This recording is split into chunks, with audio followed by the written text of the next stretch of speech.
Hello and welcome to Chit Chatting with Chuck, brought to you by Solidarity Strategies, where Brown consultants matter. It's a holiday week here at Solidarity Strategies. Last weekend was President's Day. I hope everybody got a 3-day weekend. Tell you what didn't have a weekend and who never takes a weekend, and that's special elections, or elections all across the country. Coming up soon in Texas is the Texas primaries that will be held on March 6th. Early vote has already started in Texas, and if you're in Texas and you're watching this, go vote. But if you're in Texas and you're watching this, you probably already went and voted because early voting has already started. But what I need you to do is call your friends, your families, and your neighbors and get them to go vote. There are very, very important elections happening all across the state of Texas. There's an open congressional seat in El Paso where Veronica Escobar could be the first Latina elected to Congress. There's a very heated primary in San Antonio for the Texas 23rd District. There's primaries all over Texas. We have a chance to elect another Latina, Sylvia Garcia, in Houston, Texas. So get out and vote. Solidarity Strategies is actively working in many of these primaries, but it's time to go vote. Other things that are happening in Washington, D.C. are, if you were paying any attention, unless you were living in a closet somewhere, is that this huge immigration battle that's been happening on Capitol Hill around the deferred action and the DACA kids and the dreamers. Nothing happened. Shocker, surprise, surprise. And we have a deadline happening, a March 5th deadline. And who knows what's going to happen? Who knows what's going to happen with these people's lives? And you know, it was funny this weekend, I was seeing all the tweets and Donald Trump saying that it's the Democrats' fault or it's the Republicans' fault or it's this fault. I remind everybody that there was an executive action that was done by President Obama that President Trump rescinded. That's the reason we're here today. That's the reason we're having to deal with this issue.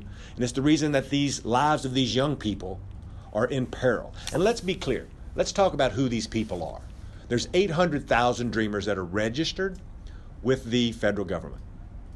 There are 800,000 dreamers who have went through a criminal background check, who are working, who are serving in our military, who are public school teachers, who are paying taxes, who have been in this country longer than they've ever been in the country that they came from. Many of them don't even speak the language of their home country.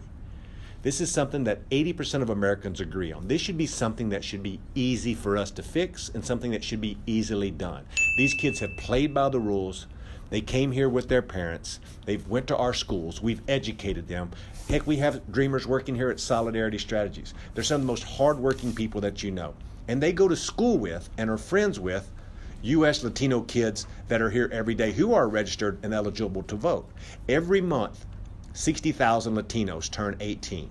That's almost 1 million new Latino voters every single year. And guess what?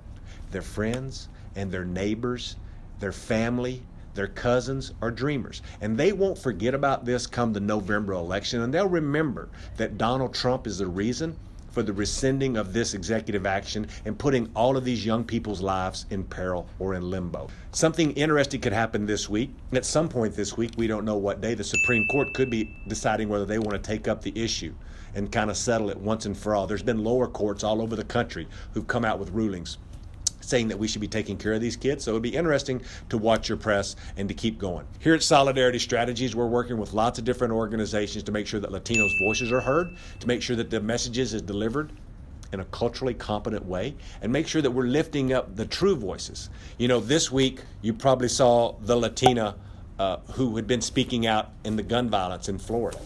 Like, that's one example of a strong Latina and a bunch of other kids in Florida letting their voice be heard to say, we demand reform and we demand it now.